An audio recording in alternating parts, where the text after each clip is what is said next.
ನೋಡಿ, ಮೊನ್ನೆಯ ದಿನ ಮದ್ದೂರು ನಿಗಿ ನಿಗಿ ಉರಿದಿದ್ದು ನಿಮ್ಗೆಲ್ಲರಿಗೂ ಕೂಡ ಗೊತ್ತೇ ಇದೆ. ಏನೇನಾಯ್ತು ಅದೆಲ್ಲದೂ ಗೊತ್ತಿದೆ. ಆದರೆ ಇವತ್ತು ಮದ್ದೂರು ಗಣೇಶೋತ್ಸವದಲ್ಲಿ ಕೇಸರಿಯ ರಣಕಹಳೆ ಮೊಳಗಿದೆ.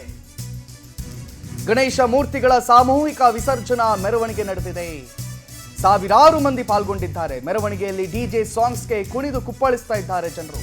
ಮೆರವಣಿಗೆ ಸಾಗುವ ರಸ್ತೆ ಉದ್ದಕ್ಕೂ ಪೊಲೀಸರ ಸರ್ಪಗಾವಲು ಹಾಕಿದ್ದಾಗಿದೆ. ಒಟ್ಟು 23 ಕಿಲೋಮೀಟರ್ ಸಾಗಲಿರುವಂತಹ ಗಣೇಶ ವಿಸರ್ಜನಾ ಮೆರವಣಿಗೆ. ಗಣೇಶ ಮೆರವಣಿಗೆಯಲ್ಲಿ ಪಾಲ್ಗೊಂಡು ರಾಜ್ಯ ಬಿಜೆಪಿ ನಾಯಕರು ಪೂಜೆಯನ್ನು ಸಲ್ಲಿಸಿದರು.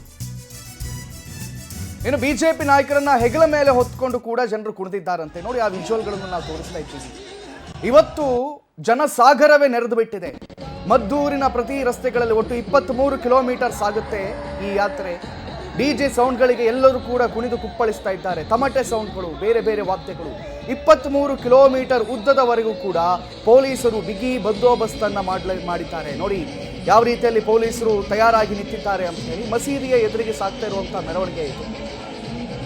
ಯಾವುದಕ್ಕೂ ಕೇರ್ ಮಾಡದೆ ಕೇಸರಿಮಯವಾಗಿ ಬಿಟ್ಟಿದೆ. ಸಂಪೂರ್ಣವಾಗಿ ಕೇಸರಿ ಕಡಲಾಗ್ಬಿಟ್ಟು ಮದ್ದೂರಿನ ರಸ್ತೆಗಳು.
ಮೇಲ್ ಬಂದು ವಾಕ್ರು ಮಾಡೋಣ, ಚೆನ್ನಾಗಿರ್ತದೆ.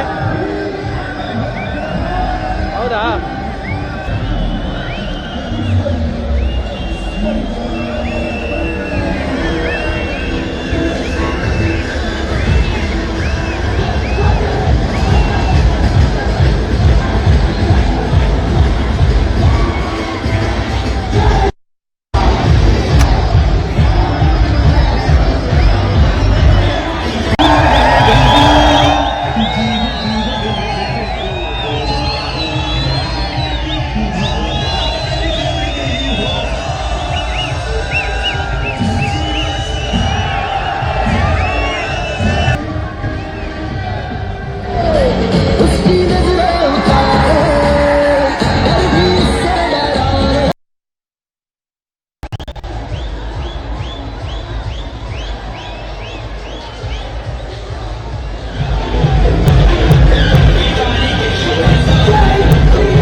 ಜನಸಾಗರವನ್ನು ನಾವು ನಿಮಗೆ ತೋರಿಸ್ತಾ ಇದ್ದೀವಿ. ಜನಸಾಗರ ಕೇಸರಿ ಬಾವುಟ, ಅದರ ಮಿಡಲಲ್ಲಿ ಒಂದು ಕರ್ನಾಟಕದ ಬಾವುಟ.